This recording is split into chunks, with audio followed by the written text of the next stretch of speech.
Les artistes ont une vision particulière du monde, ce qui peut les amener à remarquer des choses que les autres ne remarqueront pas. Dans cette histoire, nous suivrons un dessinateur qui découvre quelque chose qu'il n'aurait jamais dû voir. Est-ce que vous êtes prêts pour une nouvelle histoire au coin du feu ?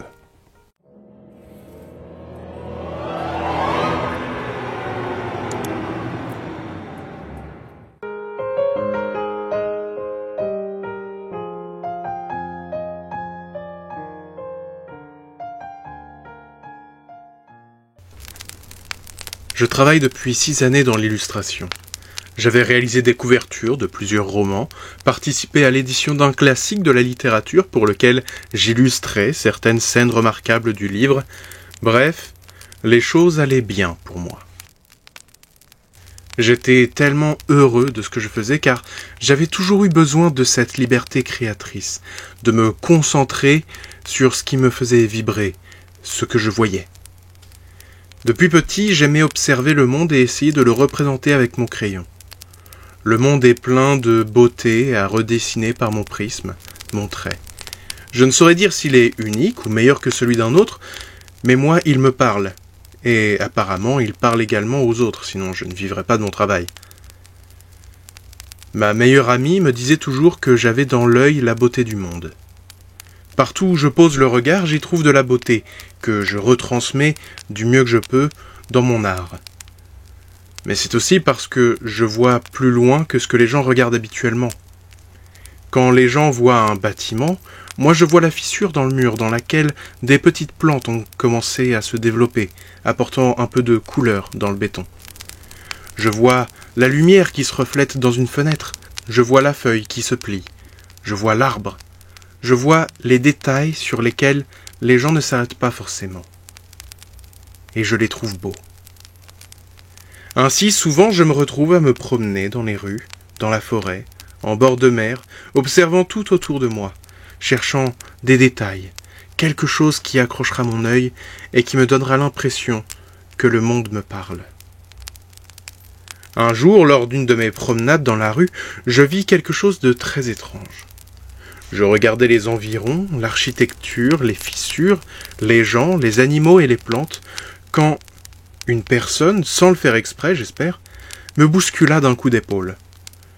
Dans l'absolu, ce n'est pas si grave, même si un pardon n'aurait pas été de trop. Mais ce qui attira mon attention fut quelque chose de très surprenant. Quelque chose que je n'avais jamais vu avant. Ou en tout cas, remarqué. Au-dessus de cet homme, je remarquais des sortes de lignes. Je me demandais si j'avais un problème de vue ou même si j'avais juste complètement laissé mon imagination prendre le dessus sur mes pensées. Alors je passais à autre chose. Je ne le regardais plus et je continuais mon chemin.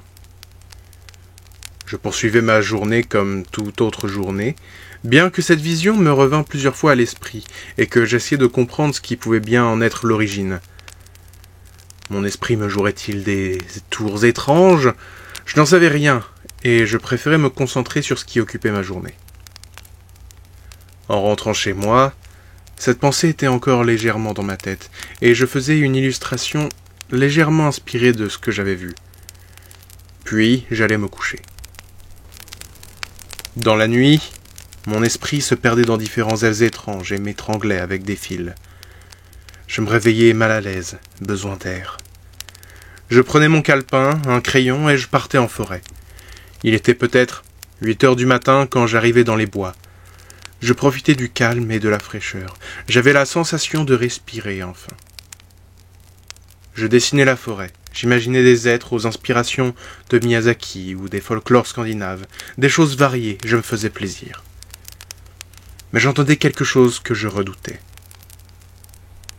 Des bruits de pas. Bien que je me doutais que ce ne seraient que des passants, je n'avais pas envie de voir du monde, tout simplement. C'est en passant devant moi que j'ai eu l'horreur de voir à nouveau, au-dessus de l'homme avec un ciré jaune, des fils semblant flotter au-dessus de lui. De longues lignes noires remontant je ne sais où. En voyant ça, je restais immobile, essayant de comprendre pourquoi je voyais ça. Je n'imaginais pas, j'en étais certain. Mais j'avais l'impression d'être seul à voir ça. Cela me perturbait tellement. Pourquoi est-ce que je voyais ça? Alors, je commençais à réfléchir, à dessiner des personnages, des fils, des marionnettes, des choses et d'autres. Je ne surveillais plus le temps, et ainsi, les gouttes sur mon calepin me firent sortir de mes pensées. Je remballai vite mes affaires, et je retournai chez moi. En rejoignant mon appartement en ville, je remarquai d'autres personnes avec ces lignes noires, les reliant aux cieux. Je regardais autour de moi en essayant de repérer s'il y avait des points communs visibles entre ces personnes, mais je ne voyais rien de spécial. Juste ces lignes, ces fils étranges. Un homme avec ses fils passa à côté de moi, et je ne pus me retenir d'essayer de toucher un des fils, celui au-dessus de son bras droit. J'attendais d'être dans son dos, et je tirai légèrement sur le fil. Je vis alors l'homme lever le bras sans réagir. Je restai bouche bée devant cela, alors qu'il repartait faire sa vie. Je retournai vers mon appartement avant même de m'être retourné. Dans mon appartement, je faisais ma vie comme tous les jours. Je me cuisinais un plat de pâtes, et je me couchais. En me réveillant le lendemain matin, je me vis dans le miroir de la salle de bain, et je vis avec horreur les fils au-dessus de moi. Je me sentis soudainement partir alors vers mes affaires habituelles, mais je forçais, et je me dirigeais vers la cuisine. Je luttais de toutes mes forces, et j'atteignais le rangement des couteaux. J'en attrapais un, et je sectionnais les fils, un à un au-dessus de moi. Une fois le dernier fil sectionné, je sentis lentement une fatigue poindre en moi. Je sentis lentement une fatigue poindre en moi. Je me sentais vidé, épuisé, sans but. Je tombais par terre. J'étais libre. Je fermais les yeux et je gagnais en silence. Se libérer de ces chaînes, mais à quel prix? Est-ce que la mort vaut mieux qu'une existence contrôlée? Vous avez 4 heures. Je trouve que c'est une question qui mérite une réflexion intéressante.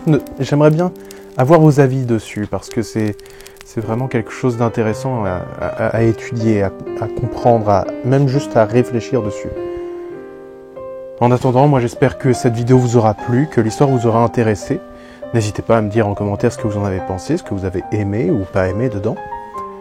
Et n'hésitez pas à vous abonner, à partager la vidéo, ça m'aide toujours beaucoup.